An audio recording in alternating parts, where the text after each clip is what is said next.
Hello மக்களே! எப்படி இருக்கீங்க? ஏதா இருக்கீங்க? இன்னைக்கு நம்ம என்ன பார்க்க போறோம்னா, சுவையான, காரஞ்சாரமான ஒரு இட்லி பொடி. ஆமாங்க, லைட்டா காரமா தான் இருக்கும். ஏன்னா, நான் மொளகா கொஞ்சம் அதிகமா வச்சிருக்கேன். நீங்க அது தேவைக்கு ஏத்த மாரி மொளகாவ கம்மி பண்ணிக்கினாலே உங்களுக்கு போதுமானது. தேவைன்னா மிளகு கூட நீங்க கம்மி பண்ணிக்கலாம். எனக்கு இட்லி தூள்னா ரொம்ப இஷ்டங்க. சும்மா எண்ணெய் ஊத்தி குழச்சி வெறுமனே வாயில கூட சாப்பிட சொன்னா சாப்பிட்டுட்டே இருப்பேன் நானு. ஓகே. இப்ப பேன் சூடா எடுத்து, நமக்கு தேவையான 1 ஸ்பூன் வெள்ளை எள்ளு. அத மட்டும் எடுத்து லைட்டா வறுத்து எடுத்துடணும். பொன்னிறமா மாறுன உடனே நம்ம எடுத்துடணும் அத. அடுத்து 2 ஸ்பூன் தனியா, 1 ஸ்பூன் மிளகு, 1 ஸ்பூன் மல்லி. இது 3த்தையும் ஒண்ணா போட்டு லைட்டா சூடு ஏறுனா போதும். உடனே வந்து இறக்கிடலாம். ஏன்னா, இது ஆல்ரெடி மல்லியெல்லாம் நான் வெயில்ல காய வச்சு நல்லா கிரிஸ்பியா தான் இருக்கு. அதனால நான் லைட்டா சூடு பண்ணி எடுத்துக்கினேன். அடுத்து பொட்டுக்கல்ல. பொட்டுக்கல்ல கொஞ்சம் நமைச்சலா இருந்துச்சுன்னா, நீங்க நல்லா கலர் மாறுற வரைக்கும் வறுத்துனா கூட உங்களுக்கு போதுமானது. அடுத்து என்னுடைய ஆல் டைம் ஃபேவரைட் கருப்பு உளுந்துங்க. கருப்பு உளுந்து வறுக்கிறப்போ ஒரு வாசனை வரும். ரொம்ப அருமையா இருக்கும்.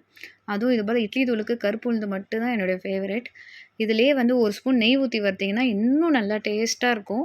வாசனையாவும் இருக்கும். அடுத்து நமக்கு தேவையான அளவுக்கு கடலப்பயிறு எடுத்துக்கணும். கடலப்பயிறுடைய அளவு பார்த்தீங்கன்னா, நல்ல பெரிய குழம்பு கரண்டி இருக்கு இல்லையா?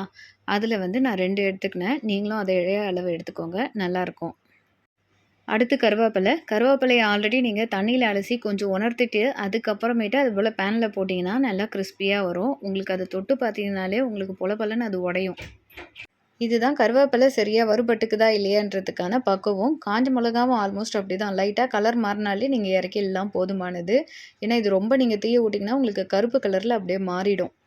அப்ப இட்லி தூளும் வந்து உங்களுக்கு கருப்பா வரும். ஒரு மாரி தீஞ்ச ஸ்மெல் வரும். டேஸ்ட் அந்த அளவுக்கு வரவே வராது. ஸோ, அதனால எல்லாத்தையுமே பார்த்து பக்குவமா தான் அரைக்கணும். நம்ப இது போல எடுத்து கருவேப்பிலைய நசுக்கி பார்த்தீங்கனாலே உங்களுக்கு தெரியும். அப்படியே பொல பொலன்னு உளுத்து கொட்டும்.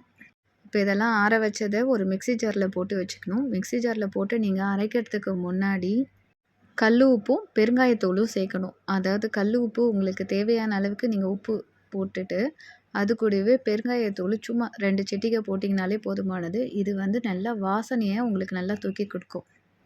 நீங்க உளுந்து, கடலப்பயிரெல்லாம் வறுக்கிறப்பவே உங்களுக்கு நல்ல வாசனை வந்திருக்கும். இது எல்லாத்தையும் சேர்த்து நீங்க அரைக்கிறப்ப உங்களுக்கு இட்லி தூள் வாசனை கண்டிப்பா வந்துரும். இப்போ ஒரு சுவையான காரஞ்சாரமான இட்லி தூள் ரெடி ஆயிடுது. இத ஒரு டைட்டான கண்டெய்னர்ல கொட்டி நீங்க வச்சுக்கலாம். இந்த வீடியோ உங்களுக்கு புடிச்சிருந்தா லைக் பண்ணுங்க, ஷேர் பண்ணுங்க, சப்ஸ்கிரைப் பண்ணுங்க.